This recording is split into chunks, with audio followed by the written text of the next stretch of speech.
오늘 베드로 후서 1장에 있는 말씀은 사도 베드로 선생님이 전서를 쓰고 나서 베드로 전서를 쓸 때에 로마의 박해로 인해서 너무 많은 고생을 이제 하고 있었습니다.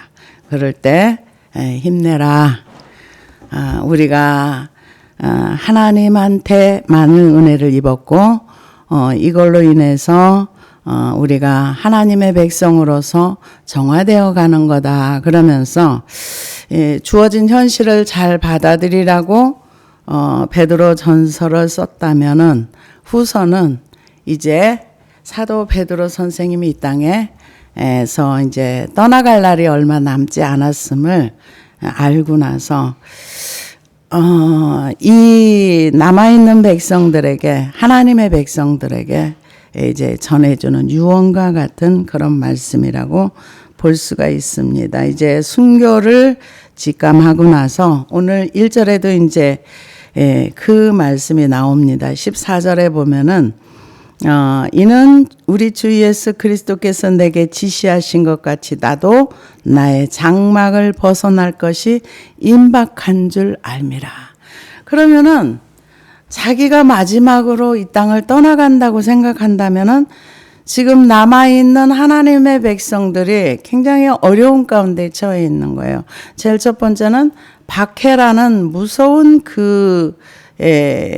환경 속에 들어있고, 우리가 지금은 예수 그리스도가 나의 주 되시고 나의 왕 되십니다 해도 아무도 죽지 않아요. 그러나 사도행전 16장에 있는 말씀처럼, 아니면 10장에 있는 말씀처럼 주 예수를 믿으라. 그리하면 너와 내 집이 구원을 얻으리라. 예수 그리스도를 주로 고백하는 자, 그런 자는 사형에 처하는 거예요.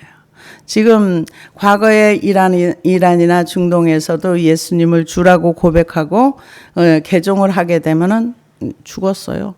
지금 이란이 무너졌지만은 그런 것처럼 지금은 자유민주주의 국가에서는 아무도 예수 그리스도를 주라고 고백한다고 사람이 죽지 않습니다. 그러나 지금 북한에서도 예수 그리스도가 주님이라고 고백하면 그 나라도 죽는 나라입니다. 그런데 그런 사도 베드로의 전서에 나오는 그런 환난 가운데 있는 성도들에게 주신 말씀이 베드로전서 5장이라면 후서는 이제 사도 베드로 선생님이 이 땅을 떠나기 직전에 굉장히 중요한, 자신이 생각할 때 가장 중요하다고 생각한 것을 기록한 게 베드로 후서입니다. 그래서 보면은 1장에서는 사도들이 복음이 전한 것을 진리라는 것을 선포를 하고요. 2장에서는 거짓 교사들이 이때 당시에도 너무 많았어요. 그래서 거짓 교사들을 경계하며, 3장에서는 주님이 다시 오실 구원을 기다리고 주님의 강림.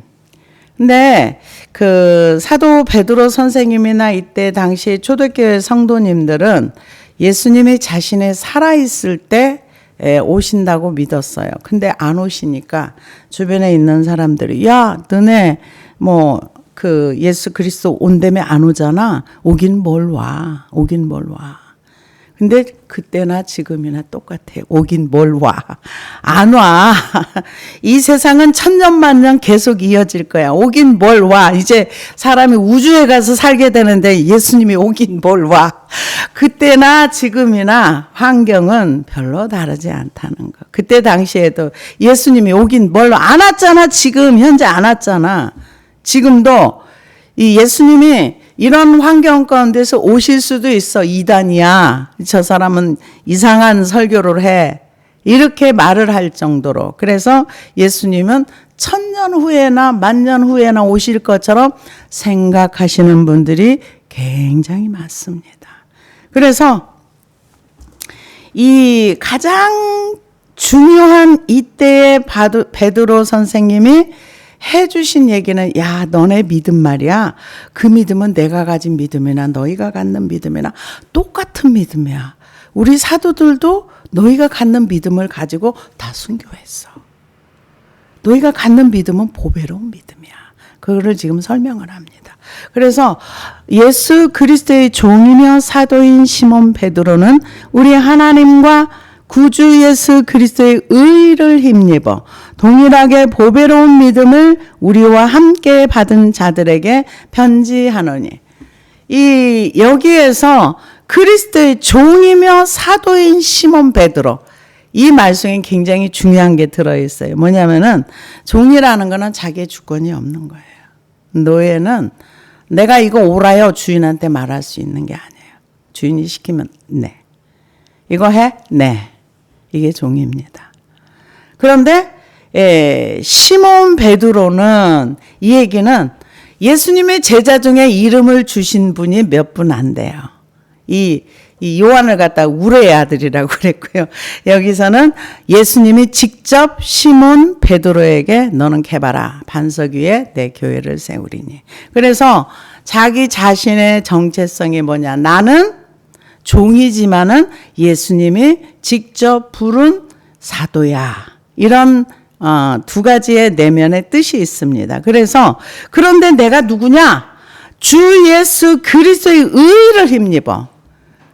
자기 의는 뭡니까? 바리새인의 의와 똑같은 거예요. 내가 열심히 율법을 지켰고, 내가 이거를 했고, 내가 이거를 했고, 내가 얼마나 하나님의 말씀을 순종하게 노력했는지 알아!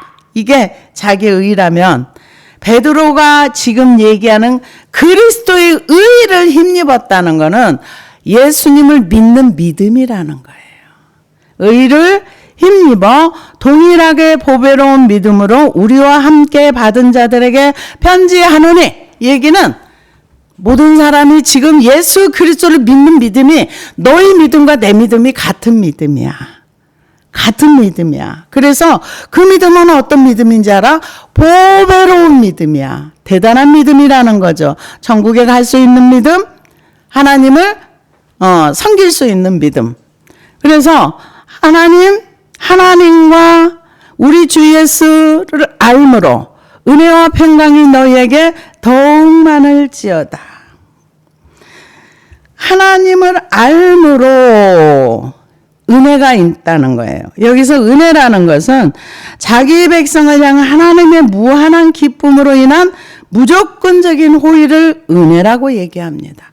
평강은 외부적인 어떤 상황 가운데서 고요함과 평정을 누리는 하나님의 평강.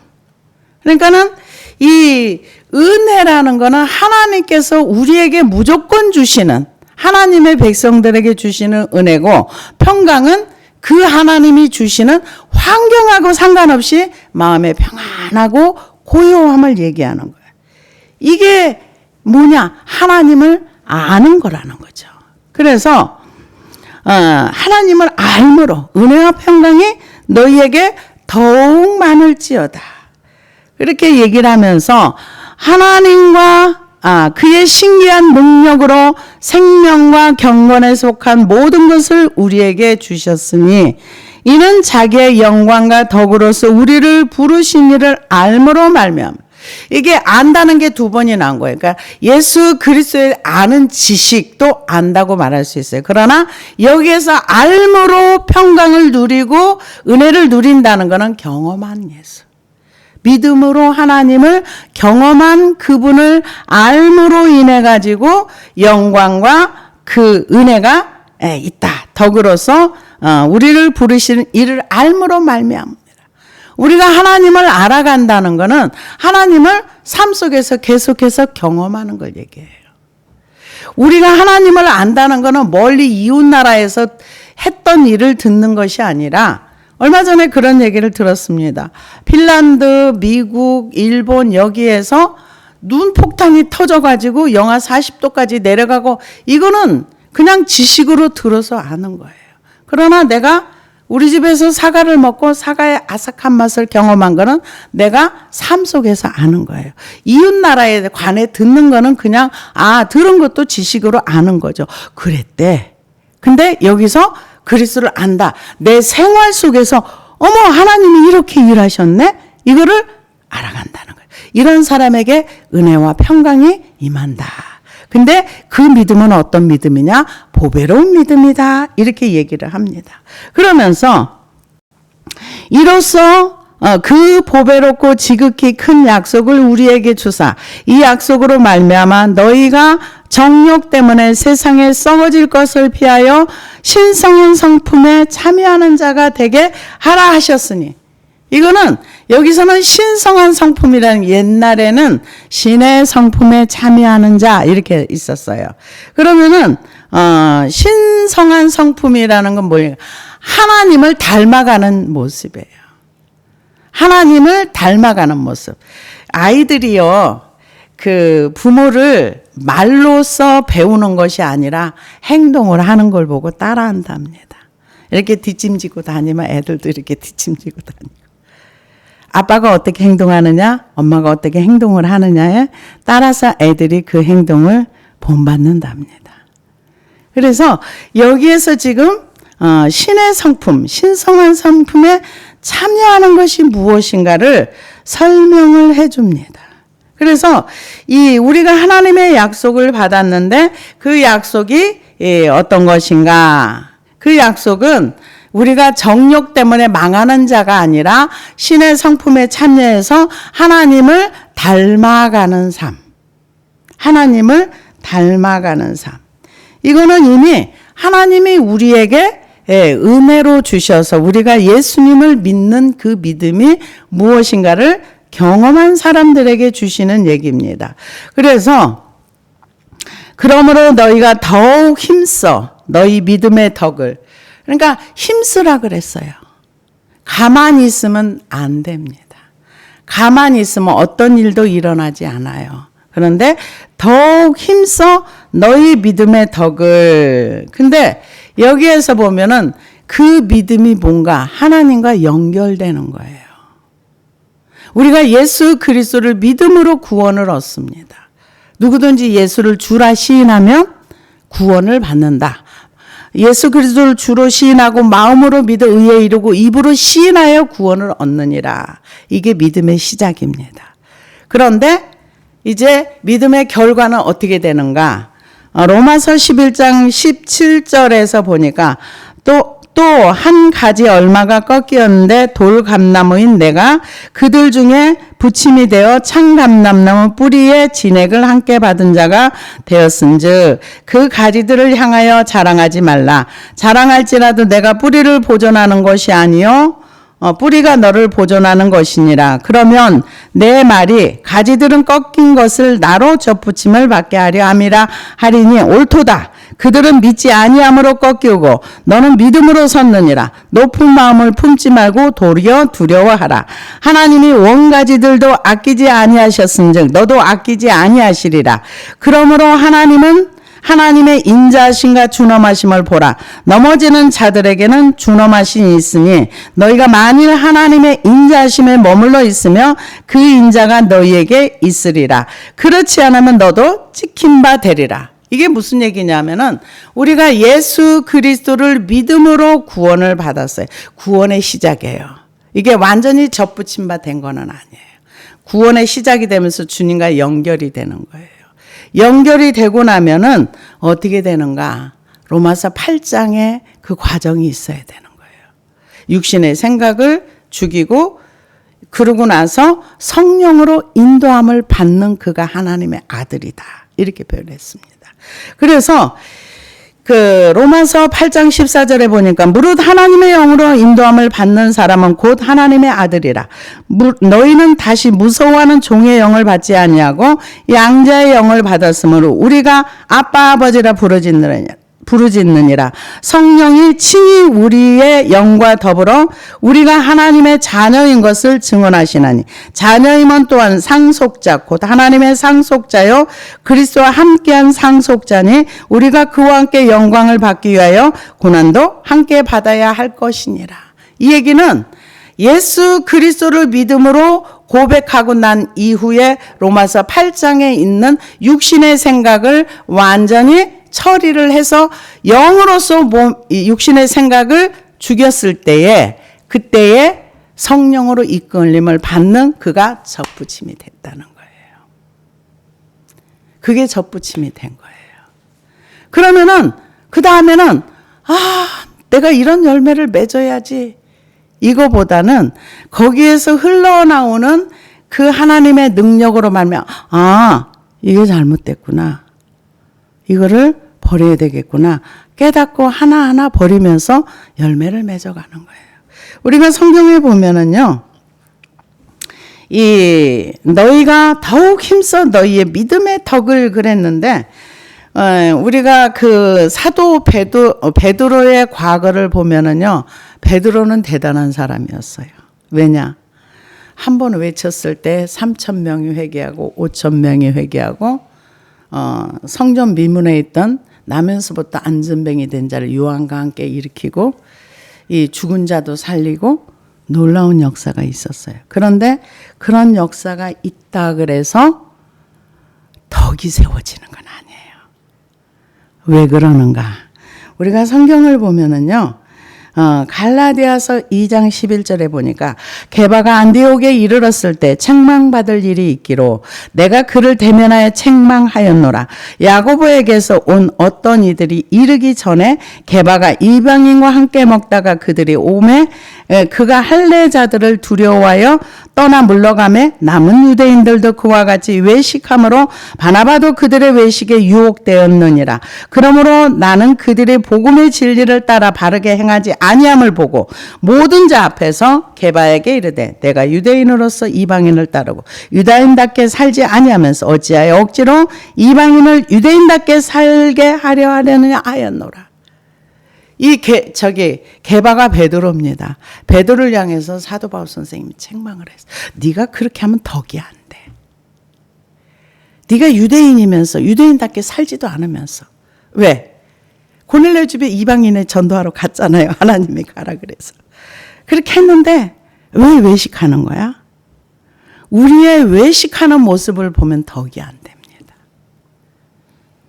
겉과 속이 다른 행동을 하면은요, 주변 사람한테 덕이 안 돼. 뭐 예수 믿는 게 졌다이야. 이렇게 나오는 거죠. 그래서 책망을 했어요. 그래서 믿음의 덕의 지식을. 이 믿음이 있는 사람들이 남에게 베풀고 위선적인 행동을 버려야 덕이 되는 거예요. 그러고 나서 이 덕을 세운 다음에는 뭘 하는가? 지식은 분별하는 겁니다. 하나님의 말씀으로 분별하는 거예요. 그래서 이 지식의 지식으로 이제 내가 지금 어떻게 행동할 것인가를 분별하는 거예요. 통찰력을 얘기합니다. 지식은 여기에서 나오는 거는 통찰력. 그래서 로마서 15장 14절에 보니까 형제들아 너희가 스스로 선함이 가득하고 모든 지식이 차서 능히 서로 권하는 자임을 나도 확신하노라. 이게 뭐예요? 선함이 가득하고 지식이 찼대요. 어떤 지식이 찼겠어요? 말씀의 지식이. 그래서 그걸로 사람들에게 서로 권면해 주는 거. 네, 제가 어느 저기를 보다 보니까 그 쇼츠가 하나 나왔는데 이런 얘기가 있더라고요. 어느 큰 교회에 권사님이 돌아가셨어요. 근데 겉으로는 사람들이 와서 아이고 우리 권사님 돌아가셔서 어떡해. 그런데 나중에 그 다음날 보니까 아유 속이 시원하다 이러더라고요. 그래서 이게 무슨 얘기인가 하고 봤더니 그 권사님이 계시면서 여러 가지 성도들을 너 그렇게 살면 안 돼. 너 똑바로 살아야지. 너 그렇게 하면 안 돼. 그러면서 계속 성도들을 지적하니까 근데 그게 바른 말인 거예요. 바른 말은 사람을 힘들게 합니다. 그러니까 겉으로는 반박을 할 수가 없어. 근데 속으로는 열받는 거야.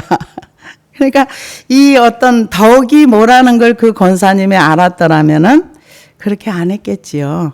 근데 여러분 누구도 내 말 안 들어요. 여러분 그거 하나 명심하세요. 왜냐하면은요. 부모가 아무리 자녀를 잘 가르치시고 싶어서 아무리 말을 해도 걔가 스스로 고치려고 하지 않으면 안 고쳐져요. 선생님이 아무리 옳은 말을 하고 바른 말을 해줘도 애들이 우리 선생님 말이 정말 맞네? 내가 고쳐야지 하면은 고쳐져요. 근데 어이 또 잔소리야 그러면 안 고쳐지는 거예요. 교회도 마찬가지죠. 하나님 말씀이 아무리 있어도 에휴, 그건 나한테 해당 사항이 아니야. 이거는 목사나 해야 되고 이거는 장로님들은 해야지. 나하고 무슨 상관이 있어? 그러면은 그 사람은 절대로 변화가 안 일어나요. 주의 말씀은 내 발의 등이요 내 길의 빛이나. 말씀의 등불이 내게 비춰. 내가 지금 교만하고 있구나. 이걸 깨달으면 버리게 돼요. 근데 어두운 가운데 있으면 이게 안 버려집니다. 덕을 세울 수가 없는 거예요. 그래서 여기에 덕의 지식이라 그랬는데 지식은 총명을 얘기합니다. 말씀의 지식. 그 다음에 지식의 절제는 자동차가 막 달리는데 갑자기 앞에 뭐가 있어. 그럼 그 브레이크 밟아야 돼요. 이게 안 되면 충돌하는 거예요. 이게 자동차로 비유하면은 브레이크를 밟는 거예요. 평상시에 이게 잘 돼 있으면 충돌이 적게 일어납니다. 절제는 성령의 열매 중에 하나예요. 그래서 갈라디아서에 보니까 그 5장에 보니까 절제에 대해서 성령의 열매는 사랑과 희락과 화평과 오래 참과 자비와 양성과 충성과 온유와 절제니. 절제가 마지막이에요. 이 같은 것을 금지할 법이 없느니라. 그리스도 예수의 사람들은 육체와 함께 그 정욕과 탐심을 십자가에 못 박았느니라. 미국에서 어떤 얘기를 목사님이 하는 얘기를 들어보니까 미국 교회가 현실이 그렇답니다. 찬양팀이나 성경 공부를 이렇게 인도하시는 리더자들이 삶의 말씀을 못 따라가는 거예요. 그러다 보니까 동거도 많이 하고 마약도 하고 요 정도까지 갔대요. 교회 안에서 찬양 리더나 성경 공부 리더자들이. 그래서 그거를 이제 목사님이 이제 지적을 하신 것 같아요. 그러니까 그분이 하는 얘기가 뭐라 그러냐. 저는 육신에 속한 그리스도인입니다. 여러분 이해가 되십니까? 지금 현재 세계의 흐름이 이런 쪽으로 흘러가고 있다는 거. 그래서 이거는 말씀에 대해서 정말 모르니까 하는 얘기예요. 성경에서는 절대 그렇게 하지 말라 그랬어요. 그거는 하나님과 상관없는 삶이에요. 그런데도 지금 현재 이렇게 흘러가고 있답니다. 그래서 하나님의 말씀에 순종되어지고 이 하나님을 닮아가려고 하는 거는 정말 없는 얘기인 것 같아요. 그래서 이 지식의 절제 인내는 하나님이 우리를 오래 참아주는 것처럼 우리도 오래 참아야 되는 거예요. 저는 하나님의 이 오래 참음에 대해서 저 자신을 보면서 하나님의 성품이 이렇구나. 저의 각을 이렇게 돌이켜서 돌아보면은 정말 아무것도 몰랐어요. 하나님에 대해서. 아무것도 모르는 상태에서 내가 힘드니까 하나님 이 문제 좀 빨리 해결해 주세요. 목적이 뭐야? 빨리 이 문제를 해결해서 이 고통에서 벗어나고 싶은 그거밖에는 없이 기도를 했는데도 그러니까 하나님에 대해서 완전히 무지한 거죠. 그런데 너 이러면서 막 혼내키고 두들겨 패는 것이 아니라 기다려 주시는 거. 기다려 주시는 거. 전에 초창기 때 처음에 하나님이 저에게 이 순종을 안 하면은요, 세월을 많이 갉아먹습니다. 우리가 목회 접고 나서 얼마 안 돼가지고 교회 개척을 놓고 기도하고 준비하라 그러는데 안 된대요. 요즘 무슨 개척이 된대요. 안 된대요. 하고 나서 산기도 몇 년 씩고 고생하고 몸 다 망가지고 강제로 갔다가 하니까 어쩔 수 없이 하는 거. 오래 참으시는 하나님. 정말 저와 여러분에 대해서 오래 참아주시는 거예요. 우리가 하나님을 잘 섬기고 뭔가 잘하기 때문에 참아주는 것이 아니라 하나님이 사랑이시기 때문에 오래 참아주시는 거예요. 근데 그거를 언제 아는가? 이제 자기의 과거를 돌아보면서 무지한 걸 깨닫고 나면 하나님이 정말 감사합니다. 감사합니다가 저절로 나와요. 왜요? 하나님 정말 오래 참아주시거든요. 그래서 이 땅에 생명이 있는 게 얼마나 중요한지 몰라요.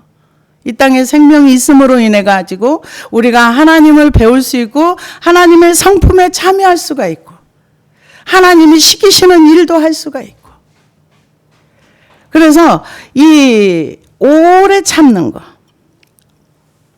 인내의 절제의 인내의 경건은 하나님의 면전 앞에 사는 거예요. 경건은 뭐라고 했어요? 고아를 도와주며 새 속에 자기를 물들지 않게 지키는 거. 그게 경건이라고 했어요. 하나님의 신의 면전 앞에서 우리가 살아보세요. 마음대로 할 수 있는 행동이 줄어듭니다. 왜 하나님 보고 계신다고 생각하면은 시간을 낭비하고 어딘가에 막 매몰돼서 그것을 따라갈 수가 없는 거예요. 그래서 하나님의 면전 앞에 사는 거를 경건이다. 이렇게 얘기를 한다면은요. 경건의 형제 우애를 형제 우애라는 게 그 사랑을 얘기합니다. 형제 우애의 사랑이라 그러는데요. 미국에 가면은요.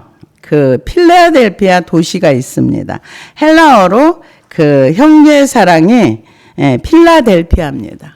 그래서 청교도들이 그 도시를 세울 때 우리는 피와 살은 섞이진 않았지만 하나님의 말씀에 근거한 우리 한 주에 사는 사람들이 서로 형제처럼 사랑하자. 그래서 필라델피아라는 도시를 그렇게 이름을 지었답니다. 그래서 서로 사랑하기 원하는 그런 하나님의 말씀을 순종하는 그런 사람들이 되자. 그래서 지금도 그들이 뭐 필라델피아에 살고 있지만 그들이 지금도 그렇게 형제 사랑을 잘 하는지 안 하는지는 모르겠지만 그런 뜻이 있습니다. 필라델피아 형제 사랑. 그래서 그 경건의 형제 우애를 이거는 한 어머니 뱃속에서 태어난 건 아니지만은 예수 그리스도의 피로 형제 자매가 된 우리들은 서로 사랑하는 거. 사랑이 뭔가 사랑에 대한 회개를 하고 싶으면은요. 고린도전서 13장에 보면은 사랑에 대한 것이 쭉 나와 있습니다. 그래서 사랑은 오래 참고 사랑은 무례히 행치 아니하며 내가 사랑하지 못해. 나는 사랑하고 싶은데 안 돼. 그러면은 고린도전서 13장에 있는 말씀을 쭉 묵상을 하면서 거기서 내가 걸리는 거 있으면 그거 회개하면 돼요. 우리는 그 기준이 우리의 기준이 아니야. 내가 이 정도 하면 됐지 뭐. 이건 내 기준이에요. 내 기준이 아니고 기록된 말씀의 기준으로 내가 이 기준에 맞는 사랑을 하는가 하지 않는가. 그것은 내가 분별해야 돼요. 누가 나한테 너는 왜 사랑이 없어? 그럼 화나요. 우리는 누가 지적하는 걸 싫어합니다. 그 지적받는 것도 싫고요.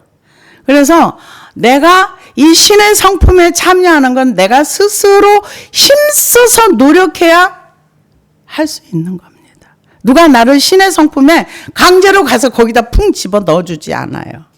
아론이 우상을 만들 때 내가 불을 던졌더니 이 송아지가 나왔나이다. 이런 일은 없습니다. 여기서 힘쓰라 그랬어요. 저절로 되어지는 것도 없고요. 누가 내 대신 나를 신의 성품에 딱 이렇게 집어넣어서 만들어주지도 않습니다. 이거는 내가 일상의 삶 가운데서 내가 스스로 깨닫고 힘쓰고 애쓰고 노력해야 얻어지는 결과물입니다. 그래서 형제 우애의 사랑을 더하라. 우리가 그 창세기 28장에 보면은 야곱이가 그 아버지를 속이고 아버지의 축복을 받고 바단 아람으로 도망갑니다. 도망가는데 텐트도 없이 그 광야에 누워 자다가 야곱의 사닥다리를 하늘까지 닿은 걸 봅니다. 우리의 삶도 그렇게 가야 되는 거예요. 한 달에 한 단계 한꺼번에 10계단 못 올라갑니다. 내가 말씀을 깨달은 만큼 한 계단 이렇게 해서 천국까지 연결된 사닥다리를 올라가면서 우리가 성화되어지고 하나님의 성품을 담고, 사람들은 자기를 닮은 자식을 이뻐합니다. 왜요? 자기하고 닮았거든요. 하나님도 우리가 하나님을 닮은 성품을 가지고 있으면 하나님이 우리를 사랑하십니다. 그래서 이 형제 위에 사랑을 더하라. 이런 것이 너희에게 있어 흡족한즉. 왜 이런 말씀을 했을까? 이때 교회 안에 이단들이 너무 많았거든요. 어떤 이단들이 있어요? 우리는 구원받았으면 끝났어. 모든 죄가 다 용서받았기 때문에 우리는 자유해. 마음대로 방종하는 사람들이 되게 많았습니다. 그런데 예수를 부인할 수는 없어. 왜요? 박해가 너무 심하거든요. 그런데 이런 우리가 내가 길이요 진리요 생명이니 나로 말미암지 않고는 아버지께로 올 자가 없느니라. 예수님 말씀하셨던 것처럼 이런 말씀을 내 삶에서 이루어 나가기 위해서는 성령님의 도우심이 정말로 필요합니다. 그래서 누가 이건 이런 거에 아무리 가르쳐줘도 내가 그것이 깨달아지고 이해되어지지 않고 받아들여지지 않으면 그냥 하나의 아는 지식으로 끝납니다. 내 삶 속에서 성령님의 도우심을 받고 내가 이런 면이 있구나. 이걸 내가 버려야 되겠다. 그러면 그걸 찾아서 버리면, 그러니까 사람들은 계속 참으라고 그래. 아니요, 참으면 폭발해요. 참으면 폭발해요. 왜? 한계가 있거든요. 담는 게 한계가 있거든요. 참지 말고 한나처럼 억울한 거 있으면 다 쏟아내요. 그런 평강이 옵니다. 그래서 이런 것이 너희에게 있어 흡족한즉 너희로 우리 주 예수 그리스도의 알기에 게으르지 않고, 이걸 하나하나 이루어 가려 보면은 하나님을 알아가는 지식이 많아지는 거예요. 하나님은 이런 분이구나. 그러면 어떻게 되느냐? 알기에 게으르지 않고 열매 없는 자가 되지 않게 하렴이라. 열매가 결국 성령의 갈라디아서 나와 있는 말씀은 9가지입니다. 근데 여기는 8가지를 얘기를 한 거예요. 그래서 이런 것이 없는 자는 맹인이라 멀리 보지 못하고 그의 옛죄가 깨끗하게 된 것을 잊었느니라. 그러므로 형제들아 더욱 힘써 너희 부르심과 택하심을 굳게 하라. 너희가 이것을 행한즉 언제든지 실족하지 아니하리라. 그러니까 이런 은혜 가운데 있다 할지라도 실족할 수 있고 넘어질 수 있다는 얘기예요. 근데 게으르지 않고 더욱 힘써서 이런 열매를 맺으려고 내 삶에 이런 것을 하나님을 닮으려고 노력하고 힘쓰면 넘어지지 않는다. 지금 그 얘기를 하는 거예요. 넘어지지 않는다. 굳게 하라. 그러므로 형제들아 더욱 힘써 부르심과 택하심을 굳게 하라. 이거를 우리의 삶 속에서 이걸 내 삶의 열매로 내가 하나님을 닮아가려고 노력하면은 넘어지지도 않고 실족하지도 않는다 이 얘기예요.